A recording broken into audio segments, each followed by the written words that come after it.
Sunday நிதானமாக செய்ய வேண்டிய வேலையை அடிச்சு பிடிச்சி செஞ்சுட்டு பக்கத்தில் இருக்க கிஃப்ட் ஷாப்புக்கு போயிட்டு என்ன வாங்குறதுன்னு புரியாதப்போ ஒரு சின்சான் பொம்மையை வாங்கி பேக் பண்ண கொடுத்துட்டு வேடிக்கை பார்த்துட்டு இருக்கும்போது இந்த பொம்மையை பார்த்து ஷாக் ஆகிட்டேன். இதே பொம்மையை 100 ரூபான்னு சொல்லிட்டு கொஞ்ச நாள் முன்னாடி தான் என் குழந்தைக்காக வாங்கியிருந்தேன். இங்கே 170 ரூபான்னு போட்டிருக்கு. பகல் கொள்ளையா இருக்க அடையே நினச்சிக்கிட்டு கிஃப்ட்டை வாங்கிட்டு அவசரமாக நாங்கள் போன இடம் தான் ஃபருஜி மல்டி குசைன் ரெஸ்டாரண்ட். இது கோவிலம் பக்கத்தில் இருக்குது. ஒரு குட்டி பையனோட ஃபர்ஸ்ட் இயர் பர்த்டேக்காக தான் போயிருந்தோம்.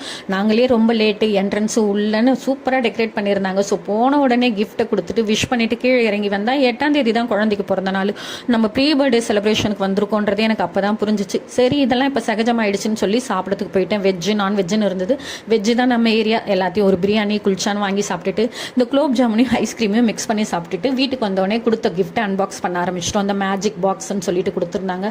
Sketch pencils, Barbie, key chain, 2 பென்சில்னு ஒரு பவுச்சில் போட்டு கொடுத்துருந்தாங்க. நல்ல ஐடியாவாக இருந்தது. அது போக குழந்தைகிட்ட தனியாக ஒரு கிஃப்ட்டை கொடுத்துருந்தாங்க. என்னன்னு பார்த்தா ஒரு குட்டி வாட்டர் பாட்டில். இதெல்லாம் நல்ல ஐடியாவே இருக்கே.